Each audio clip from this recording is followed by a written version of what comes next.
Good afternoon and welcome to another installment in the Maryland Realtors webinar series.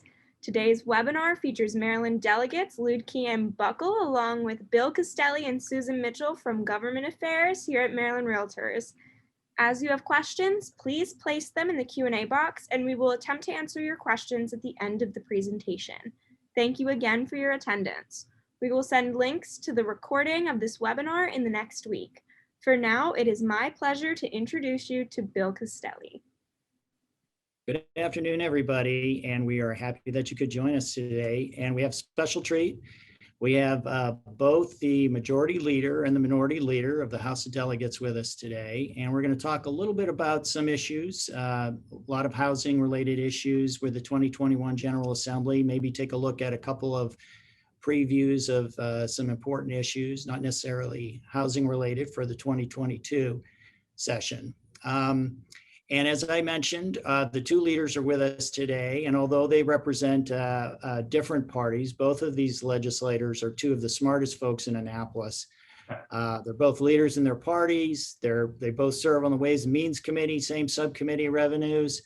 And if you're a political nerd like me, it's always worth listening to them on the floor. Floor debate, I think both of them shine in floor debate. So individually, I would say Majority Leader Eric Ludke was first elected to the House of Delegates in 2010. He represents District 14 in Montgomery County, which, correct me if I'm wrong, but that's the northeastern part of the county.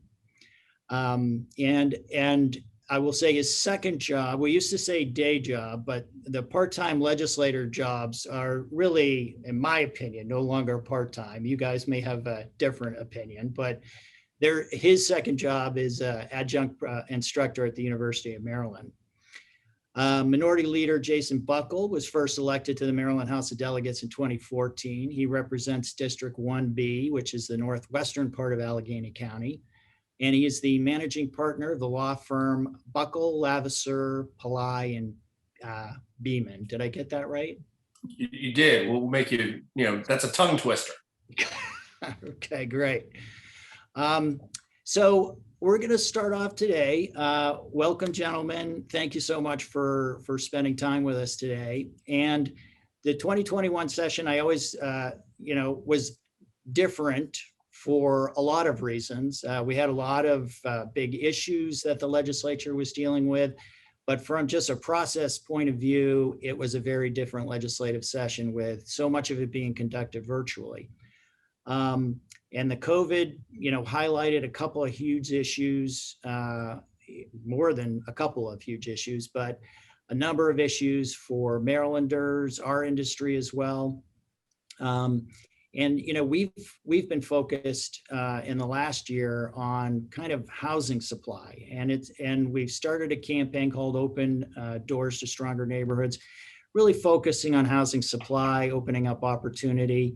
One of the things that we were thrilled about was the legislature, in fact, your committee passing the home buyer savings account legislation. And that's a small step forward, we think, to try and encourage folks to save for down payment, kind of open up opportunities for folks. But, you both represent really different counties, different parts of the state. And maybe if you could both kind of weigh in on how your constituents view, some of this crazy housing market that we're in right now, and some of the housing challenges your constituents face. Jason, you want to go first? Okay. I'll defer. That's the first and only time he's ever deferred to me, so that's great. As Bill mentioned, first of all, thank you for having us here. It's great to have a chance to have this conversation. As Bill mentioned, I represent Montgomery County. And Bill, the housing market is crazy in Montgomery County right now. The home values have shot up tremendously. People are, paying way above list price to try to get a house. And we have a very constrained supply in the county. There are a lot of factors to that. I mean, some of which are kind of global or national, like the incredibly high price of lumber right now, which is making it difficult to build new homes. But some of it also has to do with the transition that our county and a lot of parts of the DC metro region are seeing, which is this transition, particularly in inner beltway communities, that's happening from a traditionally suburban community to a more urban community. And that, of course, is creating tensions around zoning and, what's the appropriate mix, and, some people are starting to raise the question of whether single family zoning should even exist in some parts of our county. I think that's going to be an ongoing debate for the next number of years. But what's clear to me, and I think to anyone who has a basic understanding of supply and demand and how economics works, is that we need more supply in the county. We are way behind, and housing is quickly getting to the point where it is unaffordable for even middle-class families in a lot of parts of the county. Bill, I also want to say thank you so much for having Eric and I here today. Eric and I, as you mentioned, we're on opposite sides politically, but we get along very well. We work very closely together and consider ourselves friends. Certainly, it's I think a good statement about the state of our politics that in Annapolis, some of us at least are able to get along well. We debate sometimes fiercely on policy and principle, but it's not personal. We try to work together. And your organization and some of these issues are things I think that the parties and the leadership of the parties can work together on, because issues like housing supply, housing affordability, they're not really partisan issues. People may come at them from slightly different perspectives. But my county, which is a more depressed county, Allegheny County was one of the jewels of the state of Maryland up through the 1960s and 1970s. It was one of the better places objectively to live for anyone from any socioeconomic factor. And that was largely because we had a very prominent and successful manufacturing economy here. And a lot of the white collar jobs that went along with that, the managers, the corporate offices of some very large brand name manufacturers were right here in Allegheny County. As that's changed over the last 30, 40 years, our entire community's changed, and it's affected our housing market as well. We don't have the same problems of an overheated housing market because there are so many buyers coming in and not enough stock. We have the problem of, in some respects, that our stock is not modern enough, we don't have enough builders and developers operating here to produce 21st century homes with all of the amenities that new home buyers want, or that final home buyers. Someone says, this is the house I'm going to buy at 40 years old. It's a great house. I'm going to live here till I retire. We have a difficult time attracting those types of homes being built here and to develop that market. So we have folks who come into our region, and I think this is true in some respects in northern Carroll County, Cecil County, a few of our other border counties in Maryland, outside of the I-95 corridor, although Cecil has I-95 through it, it's not really the metropolitan corridor. And they're so close to other states, and some of the policies of Maryland make it more expensive to build a home. But for example, where I live, Maryland has a policy now, obviously, about including sprinkler systems in new home construction. I do a lot of construction litigation. I represent new home builders, commercial builders, people all up and down the supply chain of the construction industry. And they'll tell you that can raise the costs $10,000, $15,000, $25,000, $35,000, depending upon the size of the house and the type of system you want to put in. 2 or 3 miles away from where I'm sitting is West Virginia. 3 or 4 miles in the opposite direction north of me is the state of Pennsylvania. They don't have those requirements. And those counties don't have those requirements. You can debate about whether the requirements are good or bad, but other places nearby where I live don't have them. And so therefore that reduces the cost of their housing by those amounts. And so, our struggle with housing supply in my part of the world has a lot to do with the demand factor. There's demand there if you build modern housing, top flight housing. If you don't do that, trying to get people into 1950s, 1960s, 1970s housing doesn't really match the price point, and they'll simply move 3 or 4 miles in any direction and build a new home in another state. So that's kind of a differentiator for us. Yeah, thanks. And it's interesting too, when we take a look at some of our real estate statistics, some of the outlying counties have had some of the biggest price appreciation, and it's a totally different story. And I won't say totally different story in terms of inventory and supply, but there are still significant differences in inventory and supply in the counties. But it is interesting. Allegheny, Garrett, a couple Eastern Shore counties had strong price appreciation growth. And it's just, I think, again, a reflection of, some of it's COVID related, people making decisions to exercise, that home purchase now with good interest rates and, working from home and all of that. But some of it is just follows trends that we've seen in the market for a long time. But I think some of it also has to do with COVID. And one of the big questions I have after COVID is, the change in the workplace where so many more people are working from home. Does that continue? Because, if that continues, if we can ensure that we have a high quality broadband network statewide, I think that benefits rural parts of the state, because why, continue to live in a congested area when you can work remotely and have, 6 acres near Deep Creek Lake? I think that's a question that I don't think anybody knows the answer to yet, but we have to get that broadband connection done. Right. Right. Yeah, and that's a big issue in our community. I freely profess, as Eric Luke well knows, I am not a technological maven, so I know what broadband is, but I can't tell you that I'm intimately familiar with every little detail of how you actually do it and extend it. I tell our folks statewide with all of the broadband initiatives and cooperatives, I tell them simply this: I don't need to understand how it works. You need to tell me what it is that is necessary from a state government perspective and funding perspective, so that when we walk into a house, a building, a community, it can be in far Western Maryland, it can be in a dead spot in downtown Rockville, it can be in Baltimore City. We have to be able to turn all of the modern electronics on and communication networks on the same way that we turn the lights. When you tell me that we can do that, I can go in and flip a switch and I can do everything in place A that I could do in downtown Manhattan, then I'll know that you've achieved broadband. So, and we leave that up to the experts to figure out what that is. What my experience has been is the costs and the plans always seem to fluctuate. There doesn't seem to be a silver bullet plan.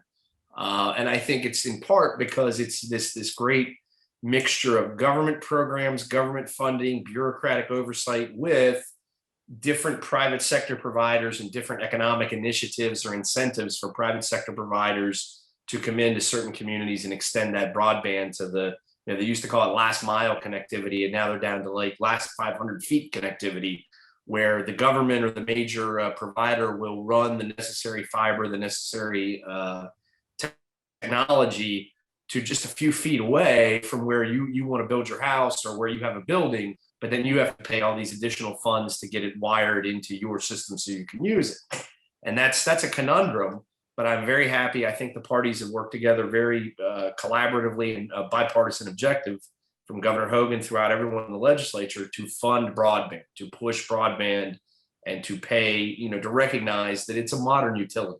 We can't look at it like it's just a convenience anymore that you have to pay every dollar of it out of your pocket. It's a modern utility as much as extending water and sewer services are for the 21st century. Yeah, and I was going to say, the legislation that was passed this year was significant from at least the standpoint that, you set a very aggressive goal of 98% connectivity by 2026. But the funding, I think, that the legislature put forward, in part because of some of the CARES Act money too. But I think that's a pretty big game changer. Yeah, it's going to take money to build out the system. We're kind of in the place with broadband now where we were with electricity back in the 1930s, right? And it took a public-private partnership to build out electricity throughout, particularly Appalachia, right? And rural parts of the country. And that's where we're at with broadband. So that bipartisan $300 million that we put in to broadband expansion from the CARES Act and the American Rescue Plan, that's going to go a long way towards helping solve some of these problems. It's not going to solve it completely, but it is going to make broadband a lot more available.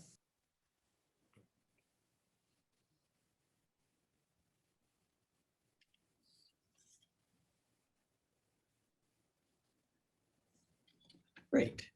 I just getting on to a couple of, housing issues. Another bill that passed this past session was, it was a work group bill on adaptive reuse of commercial spaces. And,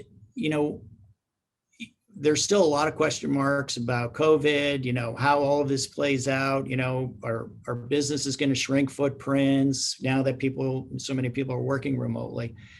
But what is true, and again, this is part of trends that we've seen, a lot of commercial properties, strip malls, things like that, that really have been struggling in the last few years. So, this work group is going to take a look at, reuse of some of these commercial spaces and maybe making them more mixed use. And where do you think, your respective parties are on ideas like that? I guess I'll go first on this one. I would think that the vast majority of people in our party have supported and would support this. Our general position, I think, on housing issues is, we support private sector involvement. We think that the private sector is what's going to drive this type of housing development and housing affordability and supply issues. And so adaptive reuse, if we can do things through state government, whether through tax incentives, whether through housing policy, zoning policies at the local level, to encourage that and have the private sector take the lead, I think we'd be a big fan of that. So, I don't know anyone that has a problem with adaptive reuse of, hey, you had a commercial warehouse and manufacturing space that is no longer really going to be used for that, but can be reconditioned and invested in to make something work. That's really right up our alley as far as I know. Yeah, I think ditto that. I think Democrats have been. You've seen some skepticism on both the left and the right of a range of tax incentives, but I think the types of incentives that help promote adaptive reuse and revitalization are things that there's broad consensus that these work, right? And I think the gold standard in Maryland is the historic revitalization tax credit, although the large commercial credit, which is the credit that would be used to help incent the renovation of existing commercial space into residential space, multifamily space, that has been underfunded historically in Maryland compared to our neighboring states. And so we just this year in the subcommittee that Jason and I sit on increased the funding for that from 9 million to 12 million. I'm working with Preservation Maryland on a bill for next year to step it up, actually to eventually triple it over the next few years. Because I think, there's a lot of demand, right? There's a lot of builders, developers who want to convert these spaces. It's good for a lot of areas of the state that have experienced some economic challenges. I mean, Cumberland has seen some projects that have benefited from the revitalization tax credit. But more broadly, and I hope that passes, but more broadly, I do think we're going to see a transition in the economy. I do think we're going to see a lot more people working from home when they can. For me, for example, I teach at the University of Maryland College Park, but I don't teach on campus every day.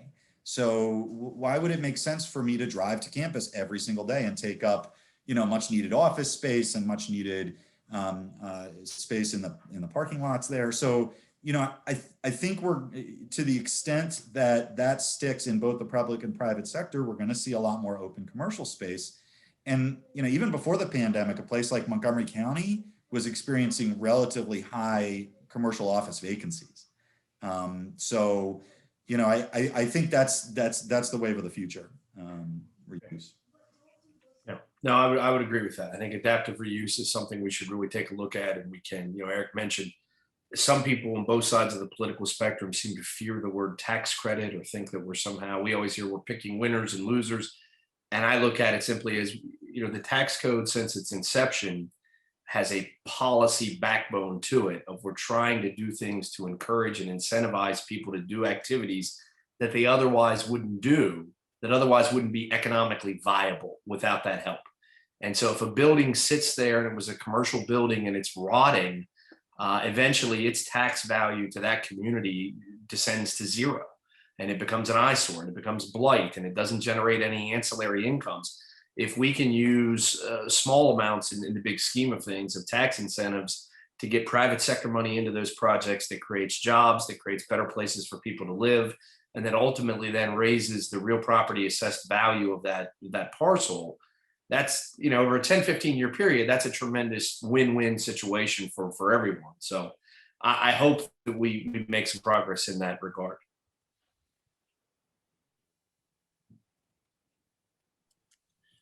So do you want me to take the poll question? Yeah, that'd be great.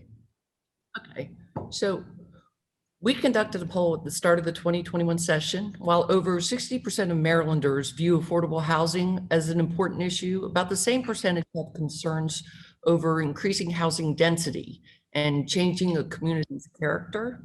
Unfortunately, it's tough in today's market to build affordable units without density, as we discussed. Is the public ambivalence a barrier too high for local and state governments to overcome, do you think?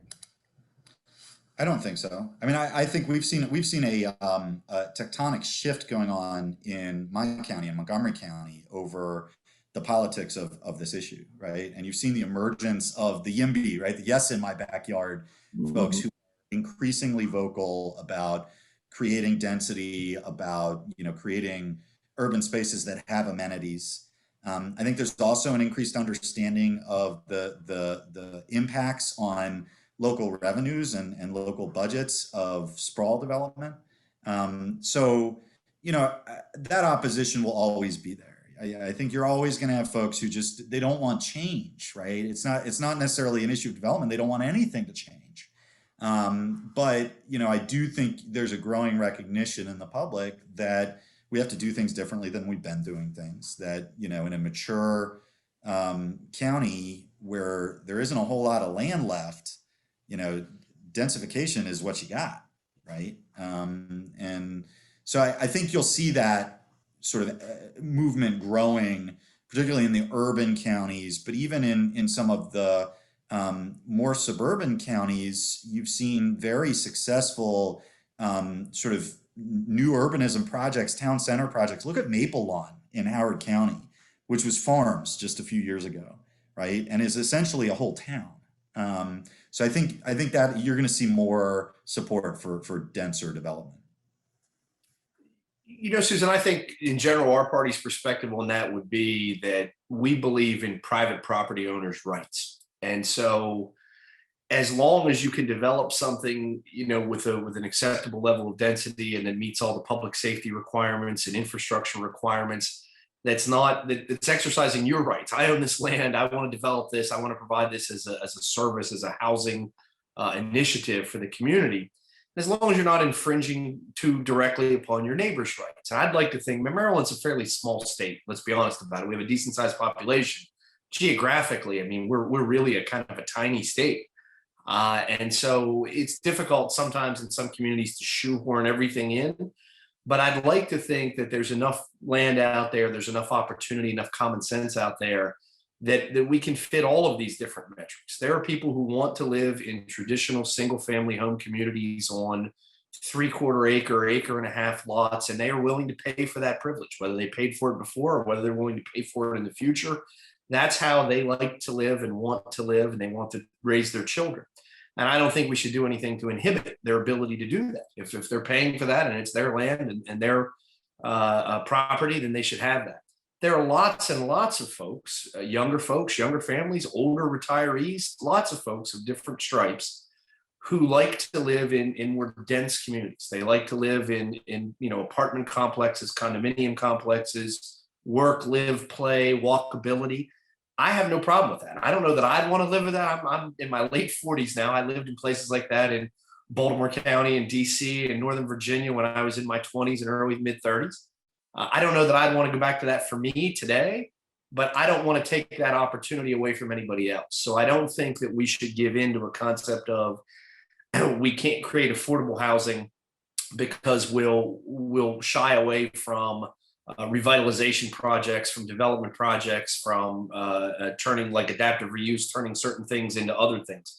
We shouldn't shy away from that as long as we keep in mind that we're protecting people's private property rights. If you bought a home that was a bunch of 3/4 acre lots, and everything was zoned that way, and that's the way the community developed, and now someone in the middle of that development wants to plop something down that's 4,000 units of an apartment building, I'm not here to say that you shouldn't have some right to maybe complain about that or take a look at it. But from a state policy perspective, I don't think we should do things that discourage those kind of developments per se. I think we have to take more of the, all of the above, check all of the boxes. We can have the traditional larger suburban lot, single family home developments. We can have traditional urban areas, Baltimore City, some of the inner Beltway, Prince George's, Montgomery County areas. And we can also allow for 21st century modern construction of affordable housing to occur in new areas. We have it here in my own area, my own county and district. We have multiple affordable housing projects that are gotten started in the last couple of years.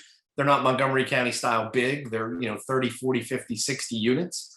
But I think it's good. I think it's a nice bridge for new families. It's a nice bridge for retirees leaving the workforce who maybe don't have as much money coming in every month and they want to live someplace that's a little easier to maintain. And so there's a lot of reasons to support that. Yeah, and it's great. I mean, I think a lot of people, when you start talking about density, that is sometimes their vision of, wow, they're going to drop the, 10,000 foot apartment building right in the center of my neighborhood. Right. And in fact, a lot of the discussions about more density really focus on city centers, places where there's infrastructure, transportation. But we're, as the Realtor Association, big believers in private property rights as well, and we do think that these are interesting issues because it's not just the owner of the property that has private property rights. It's also his neighbors as well, right? That's one of the bundle of sticks we learned in law school, That's right. enjoyment and use of your property. So I'm going to transition a little bit to 2022 and two quick questions. One, the session's coming up. We know the election's coming up. There's redistricting, a lot of big issues coming up. Maybe just name kind of two big issues you think the 2022 session's going to focus on.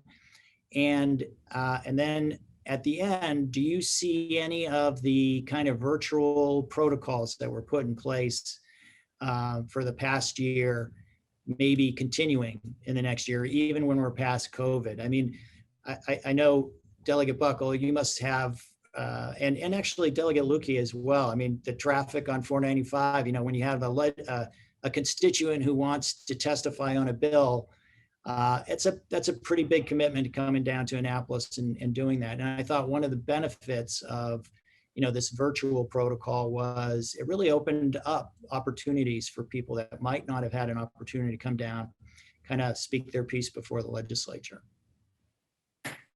Go ahead, Eric, you go first. Okay. I'll start with the second question first. I do think there are going to be things that we adopt permanently. I think, the live streaming of committee and subcommittee meetings that was expanded drastically this year. I think that's likely to continue. Final decisions haven't been made about some of the other things, and the speaker will consult with Jason and the minority party as we're thinking through those issues. I mean, for my part personally, I agree. I think it's great for people to be able to testify remotely. I think for people to have to take basically an entire day off work to come down and testify is really challenging, and it limits the citizen participation that we get. So I'd love to see that become a permanent thing, but that's not, I think, firmly decided yet. As to big issues next session, next year is going to be a much quieter year for us, thankfully, because this last session, I'm sure Jason will agree, this was the busiest legislative session I've ever had. It was intense. And that was just a confluence of issues related to COVID and the big national debates about equity and all of that.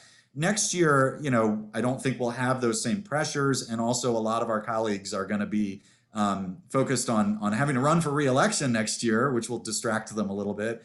But I do think in terms of unfinished business, I think two issues. Climate change is going to be an issue. There's a big climate change bill that didn't quite make it through at the end of session. That'll come back up.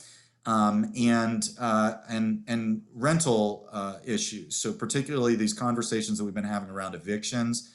One of the things that happened at the end of session was we sort of created the right to representation for people who are potentially subject to eviction under certain circumstances, but didn't provide the funding for that. And so we'll need to have that conversation about how to fund it. So I expect those issues to come back up. Yeah, I think, certainly that those were two issues that really didn't the bills that were passed essentially from one chamber or another by the majority party really didn't get all the way through or didn't get enough influence. I'm kind of happy about that, frankly.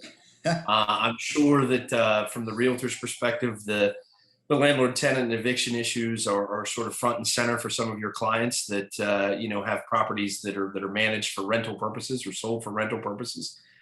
We certainly want to be a party that is a party of good faith, and we're not looking to throw anyone out on the street with their kids in any way, shape, or form. By the same token, you have to live in reality, and reality is, if you're a private tenant, you have a certain obligation to pay your rent. If you can't pay your rent because you were prevented from working because of COVID-19, legitimately, all of us want to make sure that that gets made up. All of us want to make sure that you don't lose your housing because of COVID-19 or government restrictions associated with it. But we have to accept the reality that at a certain point in time, things have to go back to normal. You have to go back and you have to work, and you have to somehow provide income, and you have to be able to pay that rent in order to have that privilege of living in that apartment or that home or that commercial space, even as a commercial tenant. So that'll certainly be an issue. The climate change things will be an issue. I happen to think that Maryland has gone way too far to the left on some of these environmental and green type issues in juxtaposition to our neighboring states. We're kind of here, and Pennsylvania and Virginia and Delaware and West Virginia are really not that close to us. And so, we're not going to solve climate change by ourselves. One little tiny state of 6 million people. I know we're thinking locally and acting globally, or the opposite way around, whatever that saying is. But those will be big issues. I think our party will continue to be very, very concerned about public safety in 2022. Public safety is not going well in many parts of the state of Maryland. That's unfortunate. We all see the crime statistics. We all see the terrible stories and murder and guns and violence in not just in Baltimore City, but in other communities. And, we've got to do something to stop that. We can't just simply tolerate it from year to year. So I think those will be the big issues, from our perspective to a certain extent. Redistricting will be a huge issue. That's more of a political insider's issue. But I think that will occupy, depending on when we get the data, Eric, no one really knows when September, we'll get the data. The latest I heard was maps. September, so we'll see. I heard September. I've now heard that the federal government has been able to push it up to maybe they'll have that to the states in August. Hey, but great. whether or not we're able to do something before session begins or not, who knows right now. If we're not, then certainly that first 15, 30, 45 days of session, the redistricting will be front and center.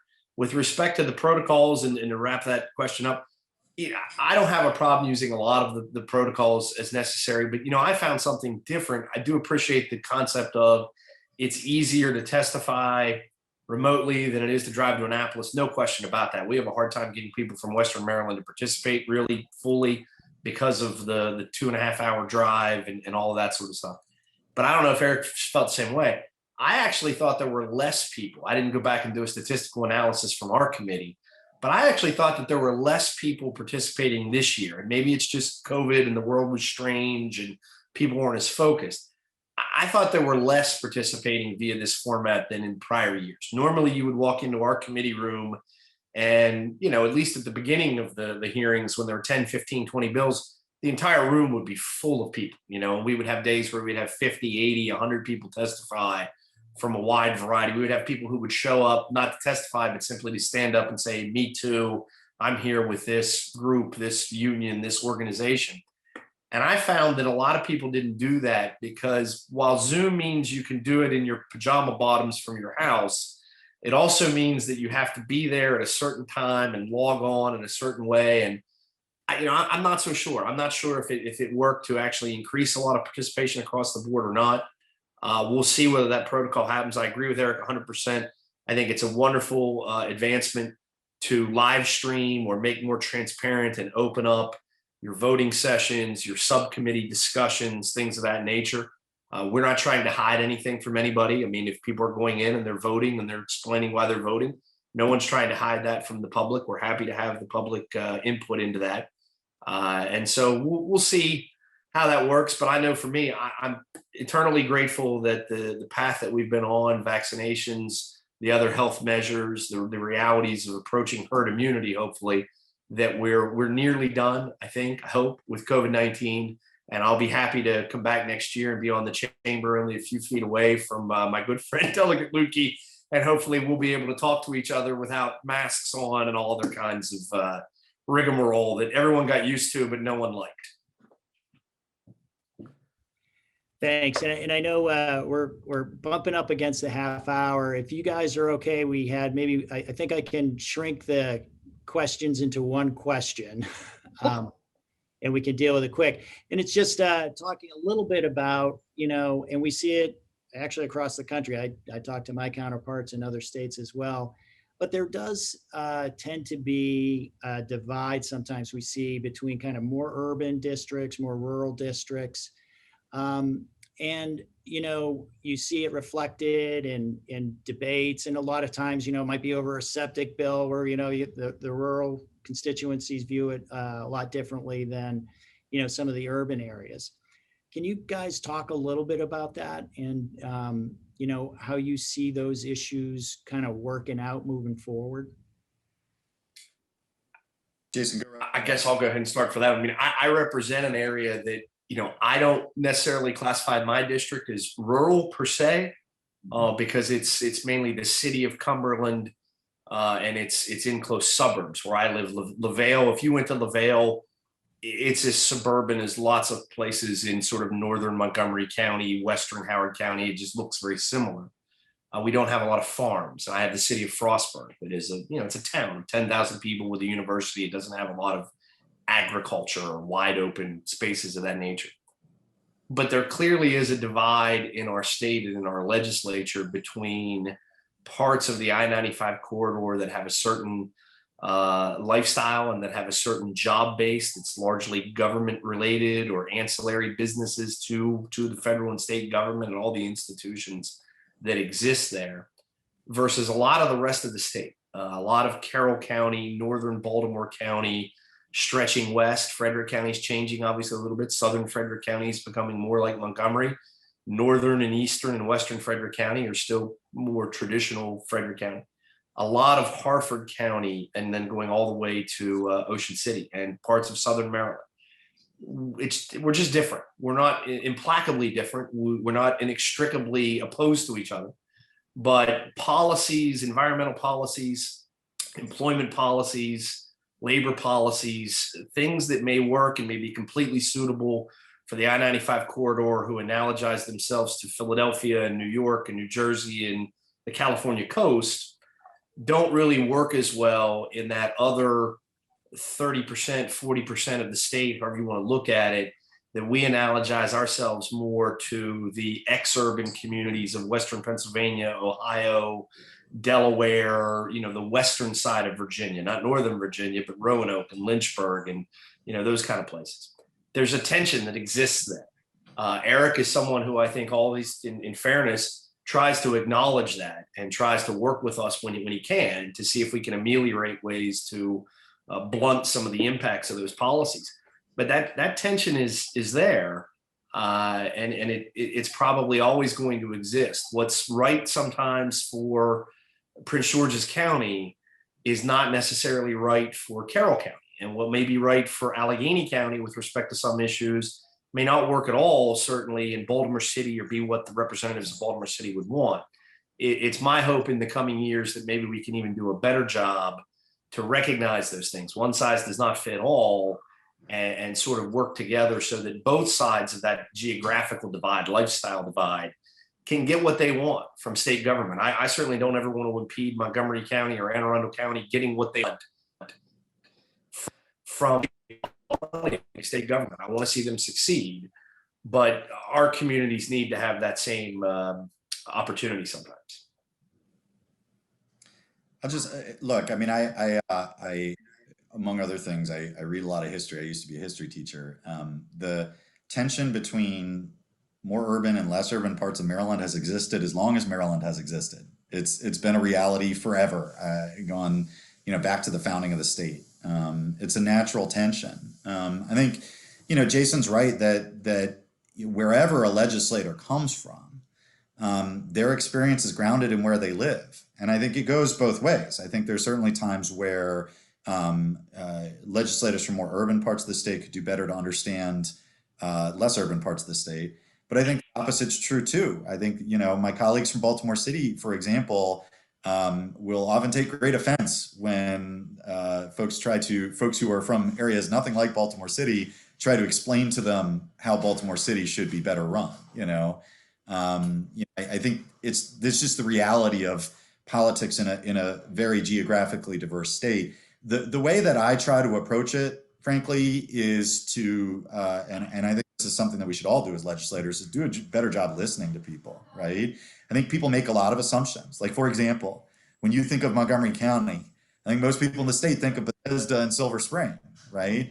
And that's not the Montgomery County I live in. I'm on septic here. Half my district is farms, so I think there's a lot of a more sort of geographic diversity and political diversity than any of us acknowledge. The reality is, at the end of the day, we're all stronger together, right? I live in Montgomery County, but if Baltimore City does well, Montgomery County is probably doing better. If Cumberland does well, or Ocean City, or Caroline County, Montgomery County is probably also doing better. We're all in the same boat. And I think we all need to do a better job kind of pulling together. Well, on behalf of the Realtors, I really want to thank both of you, not just for joining us today, but you've always had an open door to our members, to our issues, and we really appreciate that working relationship with you. Thank you, Bill. I appreciate it. Thanks for having us, and feel free to reach out anytime. Sure. Yep. And you're welcome to leave, or if you want to listen to Susan and I go on about some of the issues, you're welcome to stay. You know all about. I'm going to go back to work, but I appreciate it very much, Bill. Hope you guys have a good day. Same. Thanks. Have a good one. Okay. Thank you Thank very you. much. All right. Well, Susan, you want to start us off on some of the key issues? And in fact, I'm going to share my screen. Okay. We can.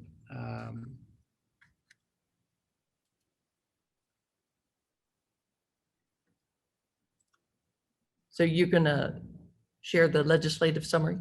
Yeah, so we can just touch on, this is a legislative summary sheet that we have on our website, mdrealtor.org. And if you go to the government affairs section, click on past sessions and click 2021, you can get a summary of a number of real estate issues. We're not going to talk about them all today, but just want to hit some of the highlights. And Susan is going to start off with legislation on the homebuyer savings accounts. Okay, and that's probably, it's the keystone bill legislation for our Open Doors Maryland campaign. Many of you all probably know about it. Our outreach was extensive statewide with advocacy efforts, including digital ads, postcards to legislators, and such. HB 1178 is the first-time homebuyer savings account. Basically, it bestows upon first-time home buyers, and that's buyers who have not owned a home in Maryland in the last 7 years. They have the ability to contribute $5,000 per year tax-free. That's state taxes, not federal, up to $50,000 total. The money can be used for any down payment or closing costs listed on the settlement sheet. The accounts may only be created, though, by the first-time home buyers. So initially, when the legislation, we proposed it, we were hopeful third-party folks could use it, but the bill was amended. So it's only usable by the people purchasing the property. So they have to be the immediate beneficiary. 15 years to use the account as measured from the date that they open it. And if money spent for any other purpose, there's a penalty of ordinary tax plus 10%. Obviously, the home has to be purchased in Maryland. Yeah, and that bill is effective really starting this summer, so it'll apply to tax years moving forward. Another bill that we'll talk a little bit about is appraisal gap legislation. One of the issues that we also focused on our Open Doors campaign was just a DHCD study. That's the Department of Housing and Community Development in Maryland. and just having them take a look at not just discrimination in real estate, but we've had a persistent gap in terms of home ownership rates between people of color or white families. And so there was a study bill that got wrapped into this bill, HB 1239. And it really is doing two things. One is a study, and it asks DHCD to report back to the legislature about potential discrimination in real estate financing, appraisals, community investments, and trying to identify areas that can be improved with the hope of closing these persistent gaps between 30% gaps in Maryland. I will say it's better than it is nationally, where there's about a gap in homeownership rates of about 25%. But still, there's a lot of work that needs to be done to close some of those gaps.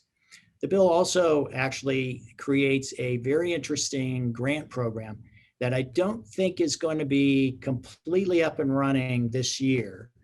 Although the bill takes effect this year, it creates a what's called appraisal gap grants. And so if you're a builder, you're looking at renovating a property or maybe even building a new property on a vacant lot, a lot of times in these neighborhoods where you have kind of vacant or blighted property, it is really difficult to, one, rehabilitate it or construct from new and pour all that money into that rehabilitation and still make money in the market, because the market prices are so low that you still can't recover what you put into the property.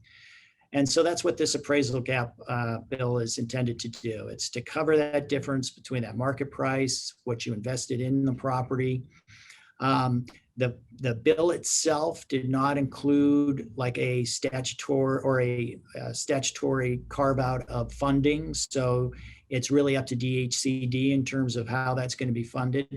And I think initially, because there wasn't guaranteed funding, it's going to be difficult for the department to just create a very big program, but it will be interesting to see if we can at least get the construct of what that grant program is going to look like, how people will apply for it.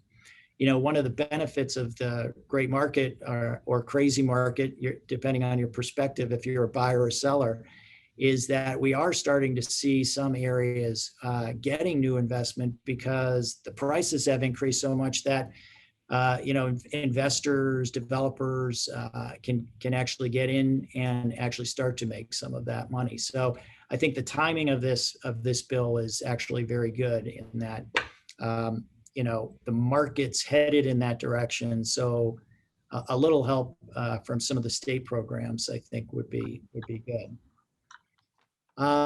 Couple of disclosure issues that you guys are going to want to be kind of aware about. Starting on October 1st of this year, there's going to be a new notice that's going to be in the real estate contract. And it may be in the base of the contract or maybe in the regional addendums to the contract.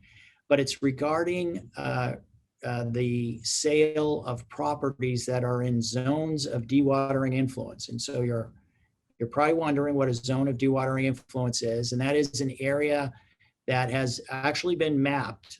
So these are areas already identified by the Maryland Department of Environment, MDE, and they have maps on their website about where these zones of dewatering influence are. And it's really about sinkholes. So a zone of dewatering influence is an area around mining activities. There's only 4 counties in the state of Maryland that have zones of dewatering influence: Washington County, Frederick County, Carroll County, and Baltimore County. And these zones of dewatering influence are important because not only is a property theoretically subject to a higher incidence of sinkholes because they draw, a lot of these mining operations draw out some of that water from the ground. But there's actually programs. There are state programs put into place to help property owners. So if there was a settlement issue, cracks in the walls, foundation, or even more significant destruction of a property, there are state programs to help that potential homeowner, correct whatever problem exists. And it's also important for a home buyer to know, because a home buyer can actually address some of those issues on their own home insurance policies as well. So just be aware that when you see that paragraph in the contract, that's what it's talking about. It's all about sinkholes.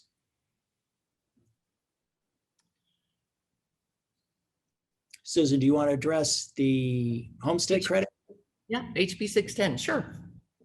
So HB 610, the homestead homeowners property tax credit, that's basically eligibility of surviving family member that requires a residential real estate contract to include a paragraph informing the buyer about the homestead tax credit.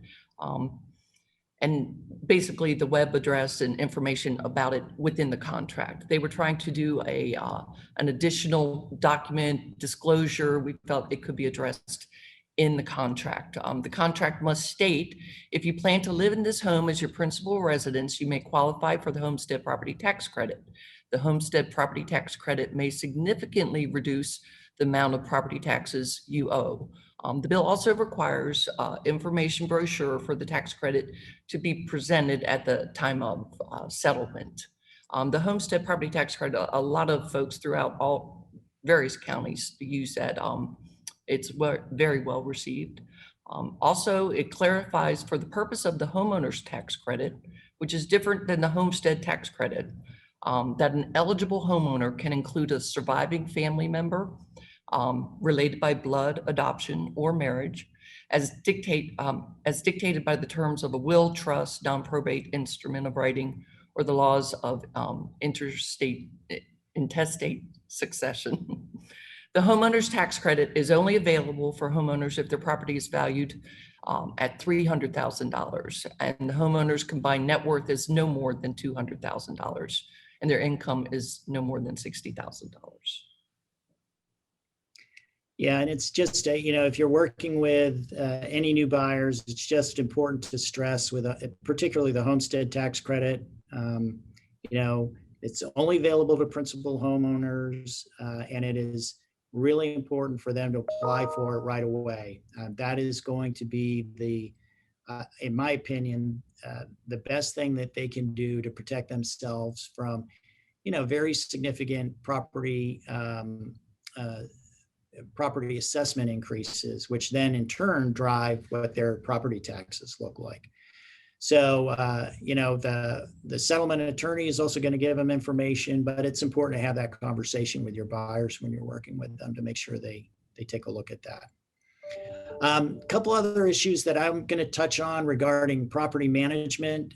I think the delegates both mentioned it a little bit. There were a lot of landlord-tenant bills before the legislature this year.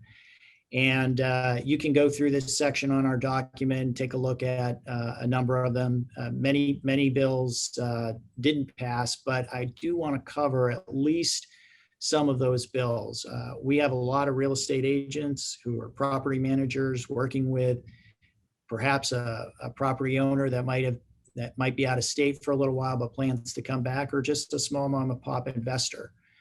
And so there were number of bills that were proposed during the legislative session. There are four that I really want to mention just really quickly. The first is HB 18. That is a right to counsel bill. Delegate Lukey made reference to it. And it does provide access to counsel for individuals, tenants who earn not more than 50% of the median income of their area. And it's intended to make sure that when they go into court, whether it's an eviction proceeding, breach of lease, that they have an access to get counsel. That program wasn't funded, and although I think the expectation was that some of the CARES money, the federal CARES money, was going to use to fund the program, it's not, that money eventually goes away. So there is not like a future and kind of dedicated source of funding for that. I do think that issue is going to get addressed next year. HB 31 was actually going to be part of the funding source for it, but that decision is going to be made one way or the other next year. Another bill I want to mention quickly is HB 104, and that's regarding non-renewal of leases. In the state of Maryland, most counties followed a rule that basically said if you were not going to renew the lease of your tenant for whatever reason, you're coming to the end of that lease term, and it was a month-to-month lease, that you would have to provide them at least with 1 month notice before you terminate that lease. If your lease was an annual lease, then you might have upwards of 3 months notice that you would have to provide them.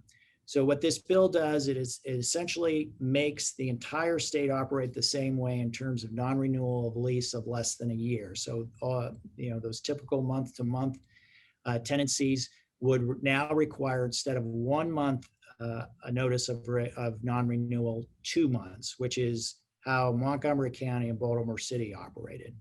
So they had 2 month requirements. Another bill I'll mention quickly is reusable tenant screening reports. And if you don't know what that is, it's not very prevalent in the market today, but there are companies that will provide what's called a reusable tenant screening report. And these are credit reporting agencies that are providing the report, just like the normal report a property manager would order now on a prospective tenant. It gives, tenant history, credit, any kind of criminal or court history that is publicly available.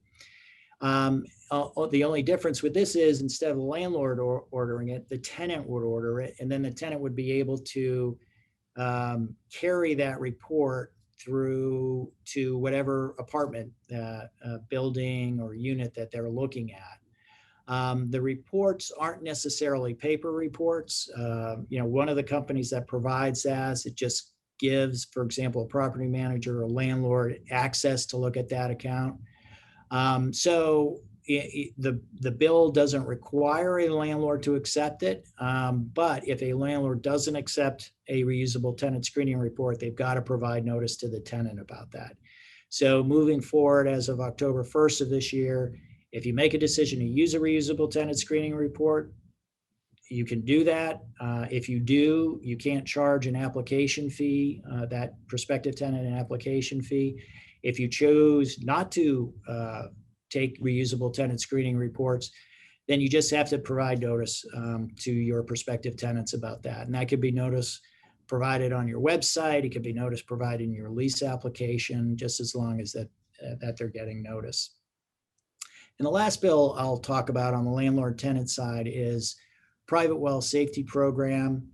And this bill really is taking a look at any kind of rental property where that property is using well water. So if you've got a rental property that is on well water, then you would have to comply with this program that essentially creates a well water test that would have to be conducted every 3 years. It's not in connection to, for example, a new lease. So if you conducted your well water test a year ago as a landlord, you had your unit turnover this year. So a year later, after you conducted that test, you would not be required to do a new test. But in 2 years, you would have to conduct another test of that well water.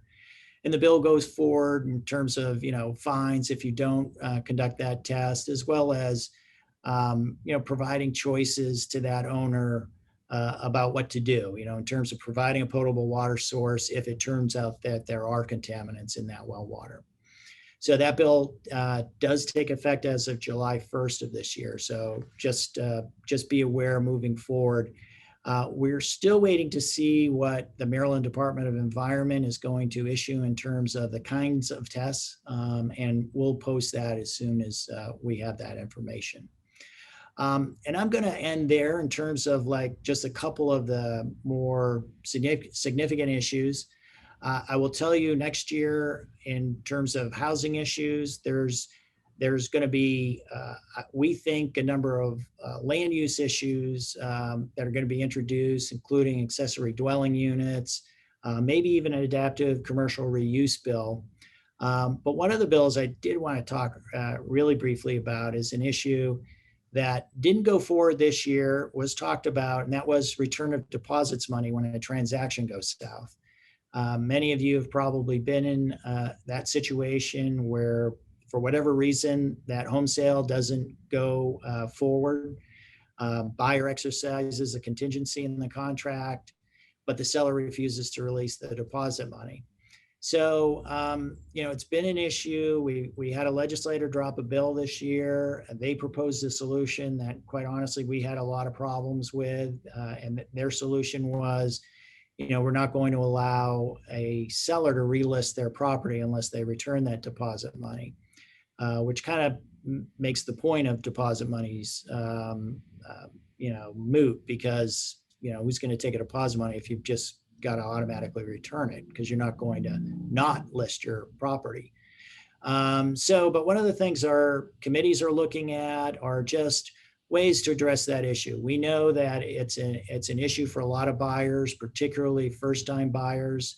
Any of that cash, any of that deposit, even if it's $500, $1,000, that's an important amount of money in order for them to pursue another transaction. So we are trying to identify solutions that might make sense for both the sellers and buyers.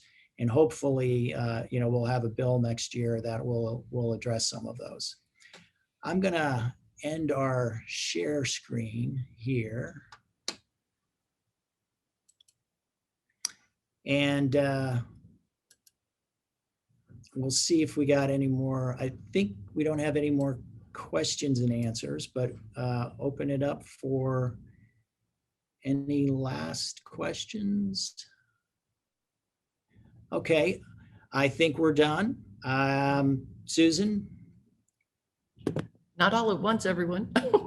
So actually, I don't know if it's the forum, but the Real Estate Commission, I just wanted to let folks know with regard to virtual CE and the state of emergency, which is nearing an end soon. We have been lobbying throughout this pandemic to maintain all these virtual tools that we've become much more proficient at than we were about a year ago. So the Real Estate Commission has not made a determination yet. We're hopeful soon, but we are anxious to have virtual CE remain going forward.